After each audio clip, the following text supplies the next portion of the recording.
الحمدللہ رب العالمین الصلاة والسلام علی سید الانبیاء والمرسلین اما بعد اعوذ باللہ من الشیطان الرجیم بسم اللہ الرحمن الرحیم قال اللہ تبارک و تعالی فی شان حبیبہ الکریم ان اللہ وملائکتہ یصلون علی النبی یا ایہا الذین آمنوا صلوا علیہ وسلموا تسلیما صلی اللہ علی النبی الامی وآلہ صلی اللہ تعالی علیہ وسلم صلاۃ و سلاما علیک یا حبیبی یا کریمی یا محسنی یا رسول اللہ صلی اللہ تعالی علیہ وسلم۔ بسم اللہ الرحمن الرحیم۔ کتاب القدر۔ حدثنا ابو الولید ہشام بن عبد الملک قال حدثنا شعبہ قال ابنائی سلیمان الاعمش قال سمعت زید بن وہب عن عبد اللہ قال حدثنا رسول اللہ صلی اللہ تعالی علیہ وسلم وهو الصادق المصدوق ان احدکم یجمع فی بطن امہ 40 یوما ثم علقۃ مثل ذلک۔ اللہ کریم کا لاکھ لاکھ شکر و احسان ہے کہ رب کی دی ہوئی توفیق سے ہم اور آپ قرآن پاک کے بعد سب سے معتبر کتاب بخاری شریف کے درس میں حاضر ہیں۔ اللہ کریم پیارے آقا علیہ السلام کی حدیثیں سننے سے زیادہ عمل کی توفیق عطا فرمائیں۔ کل کتاب الحوض کی جو حدیثیں تھیں تقریباً ساری حدیثیں ہم سب نے سننے کی سعادتیں حاصل کیا تھا۔ آج سے ایک دوسرا چیپٹر شروع ہو رہا ہے، کتاب القدر، تقدیر کے بارے میں، قسمت کے بارے میں، مقدر جس کو بولتے ہیں۔ مقدر، تقدیر، قسمت یہ ایک ہی چیز ہوتی ہے، اور یہ ایک نازک معاملہ ہے جس پر بات بہت ہی سنبھل کے کی جانی چاہیے، جس پر غور و فکر کی بھی بہت سنبھل کر کرنی چاہیے۔ تقدیر والا جو مسئلہ ہے نا بہت نازک ہے۔ حدیث اس پر ہے، میں انشاءاللہ جو علماء نے لکھا ہے میں آپ کو پیش کرنے کی کوشش کروں گا تاکہ تقدیر کا جو مسئلہ ہے وہ ہمیں سمجھ میں آ جائے۔ تقدیر کے معاملے میں لوگوں میں کئی غلط فہمیاں بھی ہیں اور لوگ طرح طرح کی باتیں اس پہ کرتے بھی ہیں، لیکن صحیح کیا ہے تقدیر پر، آئیے سننے کی سعادتیں حاصل کرتے ہیں۔ پہلی حدیث پاک اس چیپٹر میں جو امام بخاری رحمۃ اللہ تعالی علیہ نے لایا ہے وہ حضرت عبداللہ ابن مسعود رضی اللہ تعالیٰ عنہ اس حدیث کے راوی ہیں۔ کتاب القدر ہے اور حدیث نمبر 6342 ہے، اور اس حدیث پاک میں حضرت عبداللہ ابن مسعود کہتے ہیں کہ قال حدثنا رسول اللہ، اللہ کے رسول نے ہم سے حدیث بیان کیا، وہو الصادق المصدوق، یعنی ایک تو حضرت عبداللہ ابن مسعود کہتے ہیں کہ حضور نے حدیث بیان کیا اور ساتھ میں حضور علیہ السلام کی ایک خوبی بیان کیا کہ حضور جو ہے نا وہ صادق المصدوق ہیں، یعنی سچے ہیں۔ حضور کی ایک صفت بھی بیان کیا، یہ حدیث کا حصہ نہیں ہے، حدیث تو آگے حضور جو فرما رہے ہیں وہ آگے آ رہا ہے، لیکن حدیث بیان کرنے سے پہلے یہ صحابی رسول کہہ رہے ہیں کہ حضور صادق بھی ہیں، مصدوق بھی ہیں، یعنی سچے ہیں، مکمل سچے ہیں۔ یہ کہنے کی وجہ یہ ہے کہ جیسے ہوتا ہے نا کہ آپ کو کوئی بات اگر کسی کے حوالے سے بتاتے کہ یار اس نے ایسا کہا ہے تو آپ بتاتے کہ یار وہ آدمی اچھا ہے، سچ بولتا ہے، وہ آدمی بھروسے قابل ہے، پھر اس کے بعد جب آپ بات بتاتے ہیں تو سامنے والے پر اثر پڑتا ہے کہ نہیں یار یہ تو پہلے اس آدمی کے بارے میں بتا دیے کہ بھروسے مند ہے، پھر اس کے بعد بات بتا رہے ہیں۔ تو یہی انداز ہے عبداللہ ابن مسعود کا کہ پہلے حضور کی ایک صفت بیان کیا کہ حضور صادق اور مصدوق ہیں، سچے ہیں، اس کے بعد اب حضور نے کیا فرمایا وہ سنیے۔ کہتے ہیں ان احدکم یجمع فی بطن امہ 40 یوما، حضور فرماتے ہیں کہ تم میں سے ہر کوئی اپنی ماں کے پیٹ میں 40 دن تک جمع رہتا ہے، پھر ثم علقۃ، پھر 40 دن کے بعد خون کا لوتھرا بن جاتے ہیں، مثل ذالک اسی طرح، ثم یکون مدغۃ، پھر تیسرے 40 دن میں وہ گوشت کا لوتھرا بن جاتا ہے، ثم یبعث اللہ ملکا، پھر اللہ کریم اس پر ایک فرشتہ بھیجتا ہے، فیؤمر باربعین، تو اللہ کریم اس فرشتے کو 4 چیزوں کا حکم دیتا ہے۔ یعنی ماں کے پیٹ میں جو بچے کی پیدائش کا سلسلہ ہوتا ہے نا اس کا اس حدیث پاک میں بیان ہے۔ قرآن پاک میں 3-4 جگہ اس کا بیان ہے، یہ جو بالکل یہی باتیں، یہی الفاظ، یہی جملے قرآن پاک میں 3-4 جگہ ہیں۔ یہاں پر حضور علیہ السلام نے کیا فرمایا شروعات میں کہ ماں کے پیٹ میں بچہ شروعاتی دنوں میں 40 دن تک صرف جمع رہتے ہیں نطفے کی شکل میں، پانی کے قطرے کی شکل میں، 40 دن تک پانی کا قطرہ۔ 40 دن جب گزر جاتا ہے تو اس کے بعد وہی پانی کا جو قطرہ ہے وہ خون کا لتھڑا بن جاتا ہے، جمع ہوا خون جو ہوتا ہے نا، جمع ہوا خون بن جاتا ہے۔ پھر یہ 80 جب گزر گئے، 80 دن گزر گئے تو اگلا جو 40 دن ہو، تیسرا جو 40واں دن ہوتا ہے، اس میں وہ جو ہے وہ جمع ہوا جو خون ہے وہ گوشت کا لتھڑا بن جاتا ہے، گوشت کی بوٹی بن جاتی ہے۔ جب وہ گوشت کی بوٹی بن گئی نا، پانی، خون کا لوتھرا، جمع ہوا خون، پھر بوٹی، گوشت، جب گوشت بن گیا 120 دن کے بعد، 120 دن جو مائیں بچے کو پیٹ میں پالتی ہیں وہ ماؤں کو یہ بہت اچھے سے احساس ہوتا ہے کہ 120 دن سے پہلے ماں کو پیٹ میں کوئی حرکت محسوس نہیں ہوتی، بوجھ محسوس ہو سکتی ہے، کچھ ہے یہ احساس ہو سکتا ہے، لیکن بچے کی حرکت جو ہے نا وہ 120 دن کے بعد ہی محسوس ہوگا۔ اس لیے یہ سونوگرافی والے بھی جو ہے نا یہ 120 دن کے بعد ہی اس کا کہتے ہیں کہ اب یہ کر لو تو بچے کا سب سمجھ میں آ جائے کہ کیا ہے۔ تو بہرحال یہ کہ اللہ کی قدرت دیکھیے کہ 120 دن کے بعد جب 120 دن کا عرصہ گزر جاتا ہے تو اللہ کریم ایک فرشتہ بچے کی ماں کے پیٹ کے رحم میں یعنی بچہ دانی میں بھیجتا ہے۔ رب کا کمال دیکھیے، رب کریم ایک فرشتے کو عورت کے بچہ دانی میں بھیجتا ہے، اور جب وہ بچہ دانی میں وہ فرشتہ آتا ہے تو اللہ کریم اس فرشتے کو 4 چیزوں کا حکم دیتا ہے۔ اللہ فرماتا ہے چار چیزیں کرو۔ پہلی چیز، بے رزق ہی اسی وقت ماں کے پیٹ میں 120 دن گزارنے کے بعد اس بندے کا مکمل رزق لکھ دیا جاتا ہے کہ کتنا کمائے گا، کتنا خرچ کرے گا، کتنا کھائے گا، کتنا جمع کرے گا۔ لوگ پریشان ہیں، وہ بھی کریں، وہ بھی کریں، وہ بھی کریں، وہ بھی کریں، اور اس چکر میں اپنا سارا سکون، نماز سے دوری، دین سے دوری، صرف روزی کے لیے۔ یعنی ایک بڑی تعداد ہے مسلمانوں کی صرف روزی کی وجہ سے دین سے دور ہے۔ دین سے دوری نہ صرف کمائی کی وجہ سے، پیسے کے لیے دین سے دوری نہیں، وہ بھی ہو، خواہشات ختم نہیں ہوتی، بندہ ختم ہو جاتا ہے۔ تو وہ خواہشات جو ختم نہیں ہوتی نا، یہ بندے کو بہت دین سے دور کر جاتا ہے۔ جبکہ آپ کتنا کمائیے گا، آپ کی روزی کتنی ہے، آپ اپنی ماں کے پیٹ میں 120 دن کے تھے تبھی وہ فرشتہ آ کر لکھ دیتا ہے، مقدر کی ساری روزی لکھی گئی۔ پہلی چیز یہ، اور وہ اجل ہی، اور اس کی زندگی کتنے دن تک زندہ رہے گا، کتنے سال تک، وہ بھی ماں کے پیٹ میں لکھ دیا گیا۔ وہ شقیٌ، نیک ہے کہ نہیں یہ لکھ دیا جائے گا۔ وہ سعید، اور نیک ہے یا بدبخت ہے۔ شقیٌ منے بدبخت، اور سعید منے نیک، یعنی اگر نیک ہے تو وہ بھی لکھ دیا جاتا ہے، اور اگر بدبخت ہے تو وہ بھی لکھ دیا جاتا ہے۔ یعنی کیا ہے، بندہ نیک ہوگا پیدا ہو کر کہ بدبختی کرے گا، گناہوں کی طرف رہے گا۔ وہ یہ چاروں چیزیں، ایک رزق، دوسری اس کی زندگی، نیک بختی اور بدبختی، یہ 4 چیزیں ماں کے پیٹ میں لکھ دی گئی۔ اور اس کے بعد آقا فرماتے فواللہ ان احدکم او الرجل لیعمل بعمل اہل النار، آقا فرماتے اللہ کی قسم تم میں سے کوئی آدمی جہنمیوں والے کام کرتا ہے، جہنمیوں والے کام، یعنی کام ایسے کرتا ہے کہ یہ بندہ جہنم میں جائے گا، حتی ما یکون بینہ و بینہا غیر ذراع او ذراع، آقا فرماتے کہ جہنمیوں والے کام کرتے کرتے بندہ جہنم کے اتنے قریب پہنچ جاتا ہے کہ صرف 1 میٹر کی دوری رہتی ہے۔ آقا نے مثال دیا کہ بالکل جہنم کے قریب پہنچ گیا۔ فَيُسْبِقُ عَلَيْهِ الْكِتَابِ، پھر اس بندے پر مقدر غالب آتا ہے۔ فَيَعْمَلُ بِعَمَلِ أَهْلِ الْجَنَّةِ، پھر اچانک اس کی زندگی میں تبدیلی آتی ہے اور وہ جنتیوں والے کام کرنے لگتا ہے۔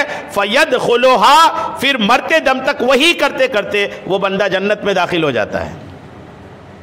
مقدر دیکھیے، یعنی کیا سمجھے آپ کہ جیسے ایک آدمی گناہوں بھری زندگی گزار رہا ہے لیکن اس کی قسمت میں جنت ہے، تو اب وہ زندگی گناہوں بھری گزارتے گزارتے گزارتے مرنے سے پہلے یعنی اتنا گناہ کر لیا کہ جہنم کے قریب پہنچ گیا لیکن قسمت میں جنت ہے، تو پھر وہ آدمی کی زندگی میں مرنے سے پہلے اچانک ایک انقلاب آتا ہے، تبدیلی آتی ہے، پھر وہ بندہ نیکیوں کی طرف آتا ہے، اور نیکیوں کی طرف ایسا آتا ہے کہ نیکیاں کرتے کرتے کرتے اخیر عمر تک نیک ہی رہتا ہے، اور وہ بندہ ان نیکیوں کی وجہ سے جنت میں داخل ہو جاتا ہے۔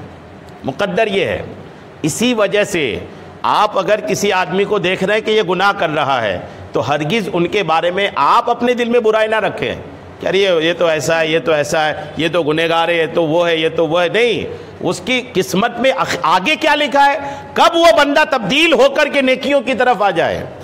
وہ یعنی ہوتا ہے نا کہ کئی بندہ ایسے ہوتے ہیں کہ جو نمازی ہیں، خود بندہ ٹھیک ٹھاک ہے، نیکوکار ہے، تو گنہگاروں کو گری ہوئی نظر سے دیکھتا ہے، حقارت کی نظر سے دیکھتا ہے. یہ ادا درست نہیں ہے، یہ طریقہ درست نہیں ہے. اچھا، اس کے بعد والا معاملہ دیکھ لیجئے تو اور تھوڑا سا چوکنا ہو جائیں گے. آقا کریم علیہ السلام فرماتے ہیں کہ تم میں سے کئی، آقا فرماتے وَإِنَّ الرَّجُلَ لَيَعْمَلُ بِعَمَلِ أَهْلِ الْجَنَّةِ، تم میں سے کئی لوگ ایسے ہوتے ہیں جو جنتیوں والے کام کرتے ہیں. حَتَّى يَكُونَ بَيْنَهُ وَبَيْنَ غَيْرَ ذِرَاعٍ، یہاں تک کہ اس آدمی اور جنت کے بیچ صرف 1 میٹر کی دوری ہو جاتی ہے. فَيَسْبِقُ عَلَيْهِ الْكِتَابِ، پھر اس پر مقدر غالب آتا ہے. فَيُعْمَلُ بِعَمَلِ أَهْلِ النَّارِ، پھر وہ اچانک بدل کر جہنمیوں والے کام کرنے لگتا ہے. فَيَدْخُلُهَا، اخیر عمر تک وہی گناہوں برے کام کرتے کرتے وہ جہنم میں داخل ہو جاتا ہے. تو جو نیک ہے وہ بھی پھولے نا، اور جو نیک ہے وہ بھی گنہگاروں کو نیچی نظر سے نہ دیکھے. مقدر ہے کب کس پر غالب آ جائے. آدمی یہ نہیں کہ اس کا مطلب یہ نہیں کہ گنہگار ہے جو وہ گناہ ہی کرتا رہے کہ مقدر آئے گی تو ہم ٹھیک ہو جائیں گے، نہیں. اور نیکوکار ہے جو وہ بھی مایوس نہ ہو کہ پتہ نہیں آگے کیا ہو جائے گا. تو جو نیکوکار آدمی ہے اس کو چاہیے کہ دعائیں کرتا رہے رب کی بارگاہ میں، اور انہی نیکیوں پر بنا رہے اخیر عمر تک. اور کسی بھی گنہگار کو نیچی نظر سے نہ دیکھیں، گنہگار کو ذلت کی نظر سے نہ دیکھیں کہ پتہ نہیں کب کس کی تقدیر کس پر غالب آ جائے. یہ بہت اہم ایک نازک معاملہ ہے، اس پر غور کرنے کی ضرورت ہے. اور یہ حدیث پاک آپ نے سنا، ایک اور حدیث پاک اس پر سن لیجئے تاکہ بات کچھ اور واضح ہو جائے. حضرت انس ابن مالک کہتے ہیں کہ آقا کریم علیہ السلام نے فرمایا وَقَّلَ اللَّهُ بِالرَّحْمِ مَلَكًا، اللہ کریم عورت کے بچہ دانی میں ایک فرشتہ بھیجتا ہے. فیقول، وہ فرشتہ اللہ کی بارگاہ میں کہتا ہے اے رب نطفتن، اے میرے رب کریم یہ نطفہ ہے. اے رب علقتن، اے میرے رب یہ اب خون کا لوتھڑا بن گیا ہے. اے رب مدغتن، اے میرے رب اب یہ تو گوشت کا لوتھڑا بن گیا ہے. یعنی غور کیجئے کہ ماں کے پیٹ میں بھی اللہ کریم ہماری کتنی نگرانی رکھا ہے. بندے ایک ہفتے میں رب کو بھول گئے. رمضان کی 1 تاریخ کو کیا بھیڑ تھی، ابھی 5واں دن ہی ہے، بھیڑ کم ہو گئی. بندے تو رب کو بھولنے میں اتنی جلدی کرتے ہیں کہ رمضان جیسے مہینے میں 5 دن میں تھک گئے لوگ. بھیڑ کم ہوئی ہے نا، 5 دن میں ہی کم ہو گئی. لیکن آپ کا رب آپ پر کتنا کرم فرمائے. دیکھیے جب آپ ماں کے پیٹ میں پانی تھے، رب ایک فرشتہ لا کر کھڑا کر دیا تھا کہ وہ فرشتہ برابر اس پانی کو بھی دیکھ رہا ہے. اور جب وہ 40 دن تک پانی رہا، فرشتہ رب کو رپورٹ بھی کرتا رہا مولا پانی ہے ابھی. اور جب وہی خون کا لوتھڑا بن گیا، فرشتہ رپورٹ کر رہا ہے مولا اب یہ خون کا لوتھڑا بنا ہے. پھر 40 دن تک یہ رپورٹ رہی. جب وہ گوشت کی بوٹی بنی، فرشتہ اب بھی رپورٹ کر رہا تھا مولا کہ اب یہ گوشت کی بوٹی بن گئی ہے. یعنی برابر ایک فرشتہ ہمارے نگرانی میں. ہم ماں کی پیٹ میں بھی تھے تب بھی ایک فرشتہ ہمارے لیے کھڑا کر رکھا تھا. رب تو ہمارے لیے اتنا کرتا ہے، ہم رب کے لیے کیا کر رہے ہیں؟ مسلمانوں کو غور کرنی چاہیے رب کا کیا احسان نہیں ہے ہم پر. لیکن بندے جو ہیں وہ رب کو بھولنے میں کتنی تیز ہیں، اللہ کرم فرمائے. تو اللہ کریم کے یہ فرشتے رب کریم کی بارگاہ میں برابر کرتا رہتا ہے. فَإِذَا أَرَادَ اللَّهُ، اور جب رب کا ارادہ ہوتا ہے أَن يَقْضِي خَلْقَهَا، اللہ کریم اس کی پیدائش کو لکھے. قَالَ يَا رَبِّ اذْكُرْ أَمْ أُنْسَى، جب وہ فرشتہ کو اللہ کی طرف سے آتا ہے کہ اب اس کی تقدیر لکھو، تو فرشتہ کہتا مولا یہ نر ہے یا مادہ، کیا لکھوں؟ فرشتہ عرض کرتا مولا نافرمانے کے فرما بردار، کیا لکھوں؟ وہ عرض کرتا فمل رزق، مولا اس کا رزق کتنا ہوگا، کیا لکھوں؟ فمل اجل، فرشتہ عرض کرتا مولا اس کی زندگی کیا ہوگی، کیا لکھوں؟ فَيُكْتَبُ كَذَلِكَ فِي بَطْنِ أُمِّهِ، فرشتہ پوچھتا رہتا ہے اور اللہ کریم کا فرشتہ رب کے بتائے مطابق رب جو بتاتا رہتا ہے فرشتہ لکھتا رہتا ہے. رب کی قدرت پہ کمال، رب کی قدرت کا کمال دیکھیے کہ کوئی دنیا میں ایک عورت تھوڑی ہے جس کے پیٹ میں بچہ پل رہا ہوتا ہے. جی لاکھوں کروڑوں عورتوں کے پیٹ میں بچے پل رہے ہوتے ہیں، اور ہر بچے کو چاہے مسلمان ہو چاہے کافر ہو کوئی بھی ہو، اس عورت کے رحم میں بچہ داری میں فرشتہ آ جاتا ہے. اب لاکھوں بچے پل رہے ہوتے ہیں، لاکھوں فرشتے، الحمدللہ وہ ماں کے بچہ دانی میں آتا ہے، وہ فرشتہ رب کی بارگاہ میں پکارتا ہے، رب کریم کے کیا کہنے کہ الحمدللہ رب کریم ہر بندے کو اس کا جواب عطا فرماتا رہتا ہے۔ کمال ہے کیا رب کریم کی قدرت کی، دیکھیے بندے کا تو سارا کچھ ختم ہو جائے نا، بندہ کیا کرے گا، ایک یہ بھی 8-10 لوگ اگر سوال کرنے لگ جائے اکٹھے نا، تو ٹھیک ٹھاک علم والا آدمی بھی باولا ہو جائے گا کہ تھوڑا رک تو جاؤ، پوچھ تو لو، تھوڑا سوچ تو لو کہ کیا کہنا ہے۔ لیکن رب کریم کا کمال دیکھیے کہ رب تمام لوگوں کی، تمام فرشتوں کی سوالات برابر جواب عطا فرماتا ہے، کسی میں کوئی کمی نہیں ہوتی۔ کمال ہے رب کریم کا، الحمدللہ۔ اور اس کے تیسری حدیث پاک اس پر دیکھیے، بابو جف القلم علی علم اللہ، اللہ کریم نے کیا اس پہ تقدیر پہ لکھا؟ امام بخاری نے ایک باب بنایا کہ اللہ کریم کا قلم تقدیر لکھ کر سوکھ گیا ہے، اللہ کریم کا قلم تقدیر لکھ کر سوکھ گیا ہے۔ ارے اب تقدیر لکھی جا چکی ہے، مقدر لکھا جا چکا ہے، اب مقدر جیسی لکھی ہے ویسی الحمدللہ یہ دنیا چلتی جا رہی ہے۔ اچھا، اس پر بعض اوقات لوگ کیا کہتے ہیں کہ بہت سارے لوگ ایسا کہتے ہیں کہ اگر کوئی برائی ہوگی تو مقدر کے سر پھوڑ دیتے ہیں کہ یار یہ تو تقدیر ہی ایسی تھی، کچھ اگر نقصان ہو گیا، کچھ گناہ کر لیا، بعض اوقات گنہگار بھی گناہ کر لیا تو بولتے کیا کریں، تقدیر میں گناہ لکھا تھا۔ یعنی لوگ بلیم کرتے ہیں تقدیر کو، تقدیر پر الزام لگاتے ہیں کہ تقدیر میں لکھا تھا اس لیے ہو گیا۔ کیا ایسا ہے؟ ایسا نہیں ہے، یاد رکھیے گا، ایسا نہیں ہے۔ انشاءاللہ اب یہ ساری باتیں کلیئر کروں گا، لیکن بات آئی تو ایک موٹے طور پر یہ بات کلیئر کر دیتا ہوں۔ تقدیر کا مطلب یہ ہے کہ اللہ کریم وہ عالم الغیب ہے، اللہ کریم کی ذات کا علم اتنا پھیلا ہوا ہے کہ جب لوگوں کو پیدا کیا اللہ کریم نا، تو پیدا کرتے ہی ہر بندے کے بارے میں اللہ کریم پہلے سے جان لیا کہ یہ بندہ کیا کرے گا کیا نہیں کرے گا۔ علم ہے رب کریم کا، رب کریم پہلے ہی جان لیا کہ وہ کیا کرے گا کیا نہیں کرے گا، پہلے ہی جانا بھی، اور جان کر کے اپنے علم کے مطابق اللہ کریم نے لوگوں کے بارے میں تقدیر لکھ دیا۔ ایسا نہیں کہ رب نے لکھ دیا اس لیے لوگ کر رہے ہیں، یہ یاد رکھیے گا، رب تقدیر لکھ دیا تو لوگ مجبور ہو گئے ویسا کرنے میں، یہ نہیں ہے، لوگ کرنے والے تھے تو اللہ نے لکھ دیا، اور جیسا لکھ دیا ویسا ہی ہوگا، اب وہ تبدیل نہیں ہوگا۔ کچھ تقدیر تبدیل بھی ہوتی ہے، لیکن ایک کلی طور پر، ایک موٹی طور پر بات کریں تو انسان جو کرنے والا تھا رب کریم نے اس کو لکھ دیا، اور جب لکھ دیا تو اب ویسے ہی چل رہا ہے۔ رب نے لکھ دیا اس لیے لوگ کر رہے ہیں، ایسا نہیں ہے۔ اس بات کو اچھے سے دل میں نوٹ کر لیجئے، یعنی ایسا نہیں کہ تقدیر لکھ دی گئی تو ہم مجبور ہو گئے، ہرگز نہیں۔ انسان تقدیر کے ہاتھ میں مجبور نہیں ہے، یہ بالکل اپنے ذہن و دماغ سے نکال دیجئے کہ انسان تقدیر کے ہاتھوں مجبور، تقدیر کے ہاتھ میں ہرگز مجبور نہیں ہے۔ میں اس کو بار بار دہرا کر آپ کے دل میں بٹھال دینا چاہتا ہوں کہ انسان تقدیر کے ہاتھوں ہرگز مجبور نہیں ہے، تقدیر کی کٹ پتلی انسان نہیں ہے۔ انسان جو کرنے والا تھا رب کریم نے پہلے سے ہی جان کر اس کو لکھ دیا، اب اس کے مطابق چل رہا ہے۔ سائنسداں ایک روبوٹ بناتا ہے، اور روبوٹ بنا کر کے ایک پروگرام اس کے دماغ میں سیٹ کرتا ہے، اور اس کے بعد پھر اس روبوٹ کو چھوڑ دیتا ہے۔ اب وہ جیسے ریسٹورنٹ وغیرہ میں ودیشوں میں چلنے لگا ہے، اب وہ پروگرام بنا دیا کہ یہ اپنا یہ کچن سے نکل کر کے اتنے نمبر ٹیبل میں جائے گا، ٹھیک ہے، اب وہ ٹیبل میں جائے گا، اس پہلے سے پروگرام بنا کر کے اس کے دماغ میں سیٹ کر دیا، اس کو چالو کر دیا۔ تو کیا مطلب اس کا؟ پروگرام اس بندے نے پہلے سے سیٹ کیا، اس کے بعد یہ جا رہا ہے۔ یہ ایک کٹ پتلی والا معاملہ ہوتا ہے، لیکن ایک انسان کا معاملہ یہ ہے کہ انسان کٹ پتلی نہیں ہے۔ رب کریم بندے کو جانا، بندے کو سمجھا، اور پھر اس کے مطابق تقدیر لکھ دیا، تو اب بندہ اس تقدیر کے مطابق چل رہا ہے۔ یہ یاد رکھیے گا، یہ اللہ کرم فرمائے کہ تقدیر کی یہ بات ہمارے سمجھ میں آ جائے۔ اچھا، اس پر ایک اور حدیث پاک دیکھیے، یہ حدیث پاک حضرت عبداللہ ابن عباس رضی اللہ تعالیٰ عنہ سے روایت ہے، حضرت عمران بن حسین سے بھی روایتیں کہتے ہیں کہ قال رجل یا رسول اللہ ما یعرف اہل الجنہ من اہل النار۔ ایک صحابی رسول حضور سے عرض کیا، یا رسول اللہ کیا یہ بالکل پہچانی بات ہے کہ کون جنتی ہے کون جہنمی ہے؟ حضور سے ایک نے پوچھا، ایک بار حضور نے یہ بھی کیا تھا کہ ایک بار حضور علیہ السلام کمرے سے باہر تشریف لائے اور حضور کے ہاتھ میں 2 موٹی موٹی کتابیں تھیں، تو صحابہ نے پوچھا یا رسول اللہ یہ دونوں کتابیں کیا ہیں؟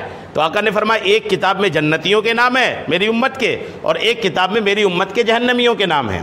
اور حضور نے یہ بھی فرمایا کہ کس کس کا نام ہے اس کو میں اس کی باپ کے نام کے ساتھ پہچانتا ہوں۔ علم مصطفیٰ بھی دیکھیے اللہ نے حضور کو کتنا سکھایا۔ دیکھیے حضور فرماتے ہیں کہ کون کون جنتی ہے میں اس کو اس کے باپ کے نام کے ساتھ جانتا ہوں۔ اب یہ تو کلیئر ہو گیا کون جنتی کون جہنمی ہے۔ تو اب ایک صحابی رسول حضور سے عرض کیا یا رسول اللہ جب یہ کلیئر ہے کہ کون جنتی کون جہنمی تو پھر ہم عمل کیوں کریں؟ سوال ہے نا کہ جب کلیئر ہے کہ کون جنتی جہنمی تو ہم عمل کیوں کریں، نیکیاں کریں، کیوں پریشانی اٹھائیں؟ 20 رکعت تراویح میں 1 گھنٹے تک کیوں کھڑے رہیں؟ دن بھر بھوکے رکھ کے روزہ کیوں رکھے؟ یا رسول اللہ جب کلیئر ہے تو عمل کیوں کریں؟ نبی کا جواب سنیے۔ جب جواب دینے والا نبی ہوتا ہے نا تو جواب بھی الحمدللہ جواب ہوتا ہے۔ آقا کریم ارشاد فرماتے ہیں کہ قال کل یعمل لما خلق لہ اور لما یسر لہ۔ آقا فرماتے ہیں کہ جو جس چیز کے لیے پیدا کیا گیا ہے اس کو وہی عمل کرنے کی آسانی پیش کی جاتی ہے۔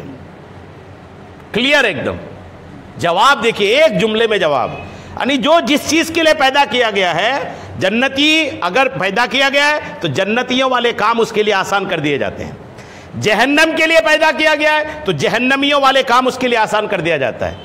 اب ہم میں سے ہر شخص غور کرے کہ ہمارے لیے نیکی آسان ہے یا گناہ آسان ہے؟ ہر آدمی غور کرے، الرٹ ہو جائے۔ اب تو یہ تو الرٹ ہونے والی بات ہے نا کہ ہمارے لیے آسان کیا ہے؟ ہم نیکی آسانی سے کر لیتے ہیں یا گناہ آسانی سے کر لیتے ہیں؟ ہر آدمی غور کرے اور غور کر کے نتیجے پہ جائے۔ اور پھر اگر آپ میں سے کوئی، میں اپنے آپ کو شامل کروں، اگر ہمارے لیے نیکی کرنا مشکل ہے تو ڈر جانا چاہیے کہ کہیں معاملہ ایسا تو نہیں، اور اگر ہمارے لیے نیکی کرنا آسان ہے کہ نیکی کی بات ہوتی ہے ہم آسانی سے کر گزرتے ہیں تو دل خوش ہو جائیں کہ اللہ نے جنتیوں والے عمل آپ کے لیے آسان کر رکھا ہے۔ الحمدللہ اللہ کرم فرمائے۔ آئیے تقدیر کو کچھ اور مزید مثالوں سے سمجھنے کی کوشش کرتے ہیں۔ تقدیر کا مسئلہ ہے اس لیے میں سوچتا ہوں کہ اس کو بالکل آپ کلیئر کر دوں، آپ کے ذہن میں تقدیر کے تعلق سے کوئی شبہ نہ رہے۔ تقدیر کا مطلب کیا ہے؟ دیکھیے تقدیر کا مطلب ہے کہ ہر بھلائی برائی اللہ تعالیٰ نے اپنے علم کے موافق مقدر کر دی ہے، اپنے علم کے مطابق۔ جو بات جیسے ہونے والی تھی اور جو شخص جو کچھ کرنے والا تھا اللہ اس سے پہلے سے ہی جانتا تھا، اسی کے مطابق لکھ دیا۔ اب اس کے خلاف نہیں ہو سکتا، محال ہے۔ یہ نہیں کہ اللہ نے لوگوں کے حال جانے بغیر جو چاہا لکھ دیا، ایسا نہیں ہے کہ اللہ نے اپنی طرف سے لکھ دیا، پہلے حال جانا لوگوں کا پھر لکھا، اور اب ہم اس کے لکھنے کی وجہ سے ویسا ہی کرنے پر مجبور ہیں، ایسا نہیں ہے۔ بلکہ زید ایک نام، ایک فرضی نام، یعنی زید کے ذمے برائی لکھی اس لیے کہ اللہ کو معلوم تھا کہ یہ برائی کرے گا۔ اگر زید بھلائی کرنے والا ہوتا تو اللہ کریم اس کی تقدیر میں بھلائی لکھتا۔ اس کو یوں سمجھیے کہ اللہ نے انسان کو پتھر کنکر کی طرح بالکل بے اختیار نہیں بنایا، بلکہ ایک قسم کا اختیار، ایک قسم کا پاور انسان کو دیا کہ انسان اس پاور کا استعمال کر کے اپنے مطابق یا تو کرتا ہے یا کام نہیں کرتا ہے، چاہے تو کرے چاہے تو نہ کرے۔ اس کے ساتھ عقل بھی دی کہ وہ بھلے برے اور نفع نقصان کو پہچان سکے، اور ہر قسم کے سامان بھی اس کے لیے تیار فرما دیا کہ جب کوئی کام کرنا چاہتا ہے تو ان سامان سے کام لے۔ اسی اختیار پر ان سے قیامت کے دن سوال ہوگا۔ یہ کلیئر ہے، یعنی ایک انسان پتھر کی طرح مجبور نہیں ہے کہ اس کے پاس کوئی اختیار ہی نہیں ہے۔ انسان کے پاس ایک اختیار ہے کہ وہ کرے یا نہ کرے، اور جو اختیار ہے کہ کرے یا نہ کرے، اسی وجہ سے قیامت کے دن بندے سے سوال ہوگا کہ تم نے برائی کیوں کیا۔ اگر انسان مجبور ہوتا تو قیامت میں اس سے سوال کا کیا بنتا ہے؟ مجبور ہے ہم، تو مجبور سے کیا سوال کیا جائے گا؟ انسان کو اللہ نے ایک اختیار دیا ہے کہ نیکی کرنا یا برائی کرنا یہ انسان کے اختیار میں ہے۔ یہ پاور انسان کے پاس ہے کہ بھلائی کرے گا یا برائی کرے گا، اور اسی پاور کی وجہ سے ہی قیامت کے دن بندوں سے سوال ہوگا کہ آپ نے اس پاور کا استعمال گناہ کرنے میں کیوں کیا؟ نیکی کرنے میں بھی کر سکتے تھے۔ یہ ایک اصل بات ہے، اس کو یاد رکھنا چاہیے۔ اچھا، تقدیر جو ہے نا، یاد رکھیے گا کہ تقدیر 3 طرح کی ہوتی ہے۔ تقدیر کتنی طرح کی ہوتی ہے؟ 3 طرح کی۔ اس کو بالکل یہ بھی اچھے سے یاد رکھ لیجئے گا۔ تقدیر 3 طرح کی ہے۔ ایک تقدیر مبرم حقیقی، تقدیر مبرم حقیقی، نام یاد رہے نہ رہے لیکن اس کا جو ڈیٹیل ہے وہ دماغ میں یاد رکھیے گا۔ تقدیر مبرم حقیقی جو ہے نا، یہ وہ تقدیر ہوتی ہے جو اللہ کے علم میں کسی چیز پر معلق نہیں ہوتی، کسی چیز پر ڈیپینڈ نہیں ہوتی، بس لکھ دیا جاتا ہے۔ اور تقدیر مبرم حقیقی جو تقدیر ہے نا، یہ کبھی نہیں بدلتی۔ بعض اوقات تقدیر بدلتی ہے، لیکن وہ تقدیر جو تقدیر مبرم حقیقی ہے، اس طرح کی تقدیر بالکل بدلتی نہیں۔ یہاں تک کہ اس تقدیر کو بدلنے کے لیے اگر کوئی نبی، کوئی رسول بھی دعا کرے تو اللہ کریم منع فرما دیتا ہے کہ میرے محبوبو یہ دعا نہ کرو، یہ تبدیل نہیں ہو سکتا۔ تقدیر مبرم حقیقی اس کو اللہ کریم نہیں بدلتا۔ اگر کوئی محبوب بھی دعا کرے بدلنے کو تو اللہ منع فرما دیتا ہے کہ نہیں، آپ یہ دعا نہ کریں، یہ تبدیل نہیں ہوگا۔ ایک تو تقدیر یہ ہو گئی، اور دوسری تقدیر معلق محض۔ ایک تقدیر یہ بھی ہے معلق محض، مطلب ملائکہ کے صحیفوں میں جس کا معلق ہونا ظاہر فرما دیا گیا ہو۔ معلق مطلب کسی پر ڈیپینڈنٹ۔ مثال کے طور پر یہ لکھ دیا کہ یہ بندہ اگر اتنی دیر میں یا اتنے وقت میں اگر گھر سے نکلے گا تو ایکسیڈنٹ ہوگا، نہیں نکلے گا تو نہیں ہوگا۔ یہ نہیں لکھا کہ ایکسیڈنٹ ہوگا، چاہے گھر میں ہو چاہے کہیں ہو۔ کئی بار ہوتا ہے نا کہ آدمی اپنے گھر میں ہے اور گاڑی آ کے ان کے گھر میں آ کے مار دی۔ معلق نہیں ہے یہ، یعنی وہ جہاں بھی رہے ان کا ایکسیڈنٹ ہوگا، تو گاڑی ان کے گھر میں آ کے گھس جاتی ہے۔ اور ایک ہے معلق جو ڈیپینڈنٹ ہے، یعنی اس میں یہ لکھ دیا جاتا ہے تقدیر میں کہ یہ بندہ اگر یہ کرے گا تو ایسا ہوگا، یہ نہیں کرے گا تو نہیں ہوگا۔ یہ معلق ہے۔ اور تقدیر معلق جو ہے نا یہ بدلتی ہے۔ کوئی اللہ والا دعا کرے تو تقدیر بدلتی ہے۔ جیسے یہ بہت ساری حدیثوں میں کہ آدمی اگر اپنے لوگوں سے اچھا سلوک کرتا ہے تو اس کی عمر بڑھا دی جاتی ہے، یہ حدیثوں میں ہے۔ آدمی صدقہ کرے تو عمر بڑھا دی جاتی ہے، ماں باپ کے ساتھ اچھا سلوک کرے عمر بڑھا دی جاتی ہے۔ تو یہ تقدیر معلق ہے۔ دوسری تقدیر بھی تقدیر معلق، اور تیسری تقدیر ہے معلق شبیہ مبرم، صحیفہ ملائکہ میں جس کی تعلیق مذکور نہیں مگر وہ علم الہی میں معلق ہے۔ یعنی کچھ تقدیر ایسی معلق ہوتی ہے جو فرشتوں کو پتہ رہتا ہے، اور کچھ ایسی معلق ہوتی ہے کہ فرشتوں کو بھی نہیں پتہ ہوتا ہے، اللہ کو پتہ ہوتا ہے کہ مجھے اس کو بدلنا ہے۔ یہ تین طرح کی تقدیر ہوتی ہے۔ یہ جو کہا جاتا ہے کہ اولیاء کرام کی دعاؤں سے تقدیر بدل گئی یا بزرگوں کی دعاؤں سے تقدیر بدل گئی، تو وہ تقدیر مبرم نہیں ہوتی۔ دوسری دو طرح کی جو تقدیر ہوئی وہ تقدیر الحمدللہ اللہ کریم اپنے چاہنے والوں کی دعاؤں سے الحمدللہ اس کو تبدیل فرما دیتا ہے۔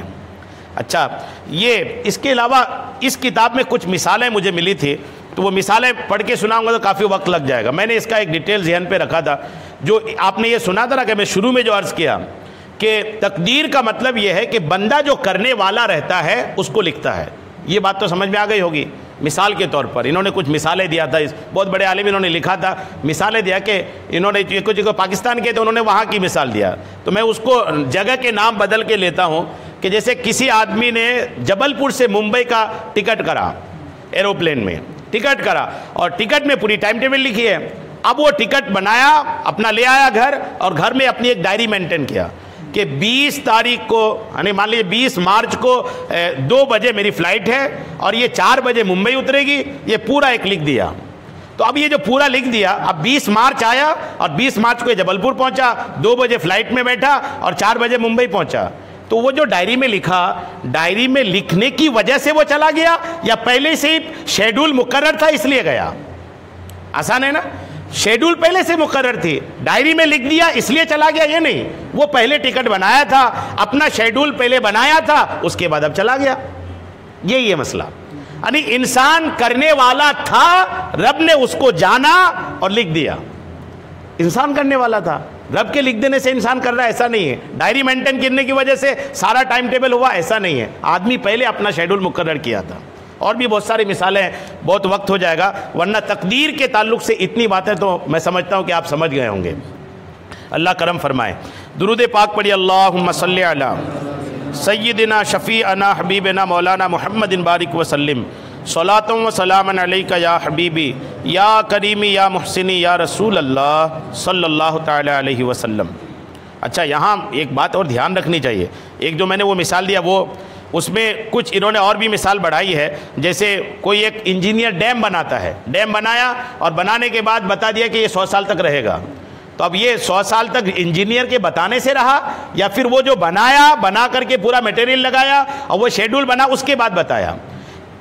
بہت ساری مثال دیا انہوں نے، مثال دے کر کے یہ بھی آخر میں کلیئر کیا کہ انسان کے شیڈول میں اور رب کے جاننے میں فرق ہے۔ جیسے انسان نے شیڈول بنایا کہ 2 بجے فلائٹ ہے، لکھا اس میں، لیکن فلائٹ کینسل بھی ہو سکتی ہے۔ انجینئر نے کہا کہ یہ 100 سال رہے گا، تو کوئی ضروری نہیں کہ 100 سال ہی رہے، لیکن یہ کہ کچھ دن تو رہے گا۔ تو انسان کا شیڈول، انسان کی پیشین گوئی یہ ادھر ادھر ہو سکتی ہے، لیکن رب نے جو بندوں کے بارے میں جانا اور جان کر لکھ دیا تو پھر ویسا ہی ہوگا۔ رب کے علم میں کوئی کمی نہیں ہے کہ رب نے غلط جان لیا یا رب کا اندازہ غلط ہو گیا، رب کا علم غلط ہو گیا، یہ نہیں ہوگا۔ رب نے بندے کو ایک بار اسکین کیا، جانا کہ یہ بندہ یہ کرے گا، تو اب وہ کرے گا۔ ایسا نہیں کہ رب نے جان لیا اس کے بعد یہ بندہ کچھ اور کرے۔ یہ رب کے علم میں اور ایک انسان کے علم میں فرق ہے۔ الحمدللہ۔ درود پاک پڑھی، اللہم صلی علی سیدنا شفیعنا حبیبنا مولانا محمد بارک وسلم، صلاۃ و سلاما علیک یا حبیبی یا کریمی یا محسنی یا رسول اللہ صلی اللہ تعالی علیہ وسلم۔ حضرت عبداللہ ابن عباس اس حدیث کے راوی ہیں، جو دوسری حدیث آج کے درس کی ہے، 6345 حدیث کا نمبر ہے۔ اور عبداللہ ابن عباس کہتے ہیں کہ سئل رسول اللہ صلی اللہ تعالی علیہ وسلم ان اولاد المشرکین، حضرت آقا کریم علیہ السلام سے مشرکین کی نابالغ بچوں کے بارے میں پوچھا گیا۔ فقال اللہ عالم بما کانوا عاملین، تو حضور نے فرمایا کہ اللہ بہتر جانتا ہے کہ وہ کیا عمل کرنے والے تھے۔ حضور سے پوچھا گیا، دراصل اسلام یہ ہے کہ آدمی جب تک بالغ نہیں ہوتا تب تک ان پر شریعت کا حکم لاگو نہیں ہوتا۔ نابالغ پر شریعت لاگو نہیں ہے، اور لڑکی کم سے کم 9 سال میں بالغ ہوتی ہے، لڑکا لڑکی، اور زیادہ سے زیادہ جو ہے لڑکی جو ہے 12 سال میں بالغ ہو ہی جاتی ہے، اور لڑکا 15 سال تک بالغ ہوتا ہے، لڑکا تھوڑا لیٹ بالغ ہوتا ہے۔ تو بالغ بہرحال جب تک بالغ نہیں ہوتا نا تب تک شریعت کا حکم لاگو نہیں ہوتا۔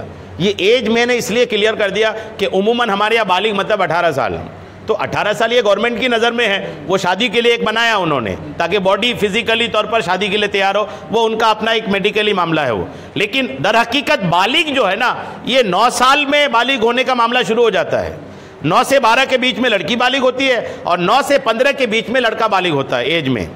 تو اب اگر کسی مشرک کی اولاد جنہوں نے ایمان نہیں لایا، ان کی اولاد اگر نابالغی میں ختم ہو جائے، 9 سال سے پہلے مشرک کی لڑکی ختم ہو جائے، یا مشرک کا لڑکا 9 سال سے پہلے ختم ہو جائے، بچے میں ختم ہو جائے، تو اس بچے کا کیا ہوگا؟ بہت دلچسپ معاملہ ہے نا۔ اب اس پر عذاب کیسے ہوگا جب ان پر شریعت لاگو نہیں ہے؟ عذاب کا معاملہ شریعت لاگو ہونے کے بعد ہے نا۔ جب تک آدمی شریعت ان پر لاگو نہیں ہوئی، جب تک ان پر معاملہ بنا نہیں کہ اب تم پر شریعت لاگو ہے، تو پھر ان کے معاملے میں کیسے کہا جائے گا کہ یہ جہنم میں چلا جائے گا؟ اگر جہنم میں جائے گا تو جہنم کا مطلب ہوتا ہے گناہوں کی سزا۔ اب جب بالغ ہوا ہی نہیں ہے تو گناہ کون سا، اور جب گناہ نہیں تو سزا کون سی؟ یہ ایک میٹر ہے نا، سنیے اس کو کلیئر کرتے ہیں۔ علامہ نووی لکھتے ہیں کہ یہ جو حدیثیں آئی اس تعلق سے، یہ مسلم شریف کی شرح ہے میرے پاس، اس میں بھی اس طرح کی حدیث کے بعد شرح میں لکھا ہے کہ مسلمانوں کے نابالغ بچے جو ہیں، جو مسلمانوں کے نابالغ بچے ہیں، ان کے جنتی ہونے میں تو کوئی شک نہیں۔ وہ بچے بڑے خوش نصیب ہیں جنہوں نے نابالغی میں ختم ہو گئے، یقین مانے وہ بڑے خوش نصیب ہیں۔ بالغ ہو کر کے بھی دنیا میں رہ کے بھی کیا کر لیے لوگوں نے، گناہ کے علاوہ کرے کیا؟ جو بچے واقعی میں جو بچپنے میں ختم ہو گئے نا، وہ تو بڑے خوش ہیں۔ یہاں تک کہ حدیثوں میں ہے کہ جو نابالغ بچے ختم ہوئے نا، یہ قیامت کے دن اپنے ماں باپ کو اللہ کی بارگاہ میں جھگڑ کے ان کو جنت میں لے کے جائیں گے۔ الحمدللہ، کرم فرمائے مولا کہ یہ بھی ایک سبب ہے ماں باپ کے جنت میں جانے کا۔ تو جو ماں باپ کے، جو مسلمان کے نابالغ بچے ہیں نا، وہ تو یقیناً جنتی ہے۔ قرآن پاک میں بھی اس طرح سے بالکل کلیئر ہے۔ قرآن مجید میں ہے کہ اور جو لوگ ایمان لائے اور ان کی اولاد نے ایمان میں ان کی پیروی کی، ان کی اولاد کو ہم ان کے ساتھ ملا دیں گے جنت میں۔ ماں باپ اولاد یہ ساتھ میں رہیں گے۔ رب کریم کی کیا جنت ہے، جو آپ فیملی کے ساتھ رہنا دنیا میں پسند کرتے ہیں نا، جنت میں بھی اللہ کریم فیملی کو ساتھ میں رکھے گا۔ بیوی بچے اولاد ماں باپ، الحمدللہ کیا معاملہ ہوگا یہاں تو فیملی مطلب کئی ساری ٹینشن ہے، خرچہ اٹھا، یہ وہ، ان کی بیماری طبیعت وغیرہ، لیکن وہاں کچھ بھی نہیں، بس فیملی کے ساتھ محبت سے رہنا ہوگا، تکلیف کچھ نہیں ہے، آسانیاں ہی آسانیاں ہیں۔ تو مومنین کے بچے کے بارے میں تو کلیئر ہے۔ مشرکین کے بچوں کا معاملہ کیا ہے؟ مشرکین کی اولاد آخرت میں کہاں ہوگی؟ ان کو عذاب ہوگا یا ثواب؟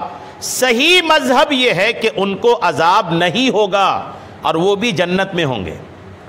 جی ہاں، صحیح یہ ہے۔ ظاہر سی بات ہے، بات سمجھ میں بھی آتی ہے کہ جب شریعت لاگو نہیں ہوئی، کوئی گناہ نہیں ہے، اور جب گناہ نہیں ہے تو ان کو عذاب دینے کا مطلب کیا ہے؟ قرآن مجید میں اللہ کریم ارشاد فرماتا ہے وَمَا كُنَّا مُعَذِّبِينَ حَتَّى نَبْعَثَ رَسُولًا، سورہ بنی اسرائیل کی آیت نمبر 15 ہے کہ ہم اس وقت تک عذاب دینے والے نہیں جب تک رسول نہ بھیجیں۔ اور نابالغ بچوں کے حق میں رسول کی بعثت متحقق ہی نہیں ہوئی، ابھی بالغ ہی نہیں ہوئے۔ وہ انسان بالغ ہونے کے بعد اللہ اور رسول پر ایمان لانے اور دیگر احکام شریعہ کا مکلف ہوتا ہے، شریعت لاگو ہوتی ہے بالغ ہونے بعد، اس لیے نابالغ بچے مکلف ہیں، نہ ان سے کسی امر پر باز پرس ہوگی، یعنی نابالغ بچے مکلف ہی نہیں ہیں، اور جب مکلف نہیں ہے تو ان سے کوئی سوال ہی نہیں ہوگا۔ امام بخاری نے حضرت سمورہ بن جندب کی ایک طویل حدیث روایت کی ہے جس میں مذکور ہے کہ آقا کریم علیہ السلام نے اپنا خواب بیان فرمایا۔ آقا نے ایک مرتبہ اپنا خواب بیان فرمایا، حضرت جبریل اور میکائیل نے آپ کو رات بھر سیر کرائی۔ حضور علیہ السلام خواب میں 34 مرتبہ سیر کیے تھے جنتوں کا، اور اللہ کریم کا دیدار کیے تھے۔ کتنے مرتبہ؟ معراج جو ہوئی تھی نا، معراج ایک مرتبہ تو آقا کریم علیہ السلام یوں بیداری میں گئے تھے فرشتوں کے ساتھ، بیداری میں جاگتے ہوئے، خواب نہیں تھا جو شب معراج مناتے ہیں۔ اس کے علاوہ 34 مرتبہ حضور علیہ السلام خواب میں تشریف لے گئے تھے، یہ یاد رکھیے گا، 34 مرتبہ خواب میں تشریف لے گئے تھے۔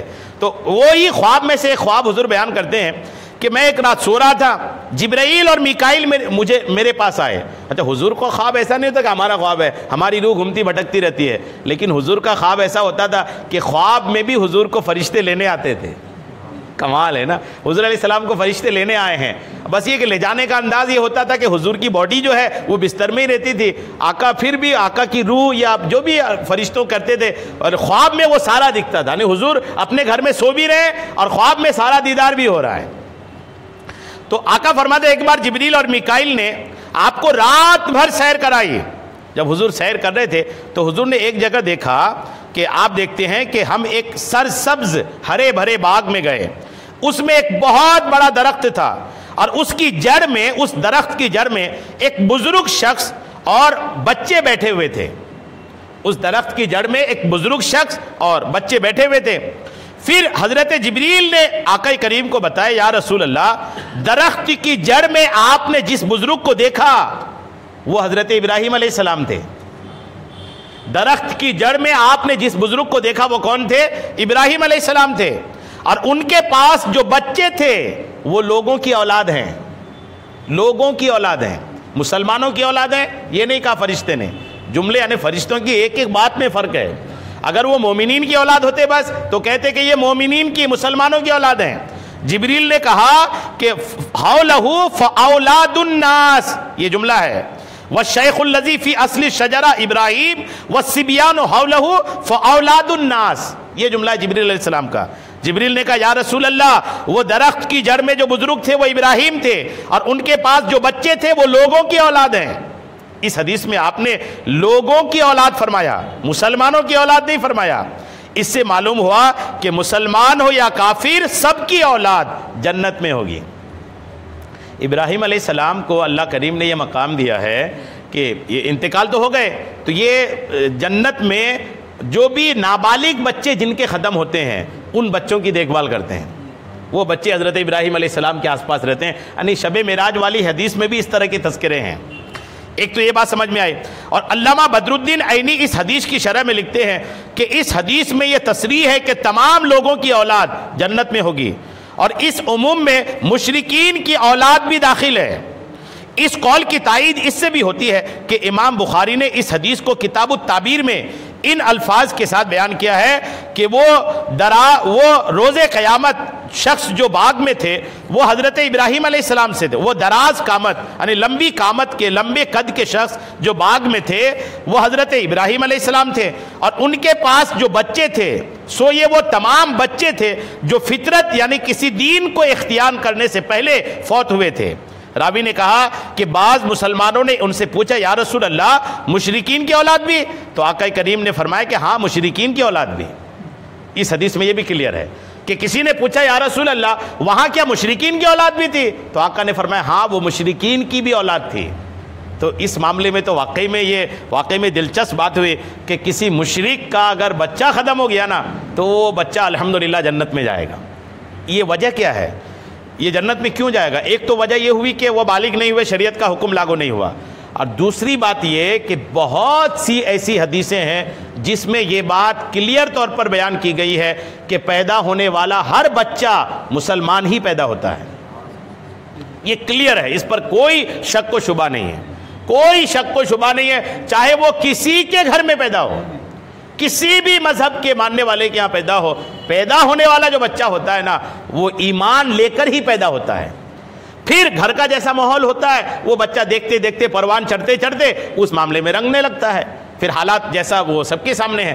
اب جب پیدا ہونے والا بچہ مومن ہی پیدا ہوا اور بالغ ہونے سے پہلے ہی ختم ہو گیا, بالغ ہوا نہیں کہ شریعت لاگو ہو جائے, اور پیدا مومن ہوا تھا تو کہاں جائے گا؟ جنت میں جائے گا. بالکل کلیئر ہے. تو بہرحال جو بچے ہوتے ہیں وہ چاہے کسی بھی کے ہوں الحمدللہ وہ جنت میں ہی جائیں گے. اللہ کریم ہم سب کو آقا کریم علیہ السلام کی حدیثیں سننے خوب عمل کی توفیق عطا فرمائے. آمین بجاہ النبی الامین صلی اللہ تعالی علیہ وسلم.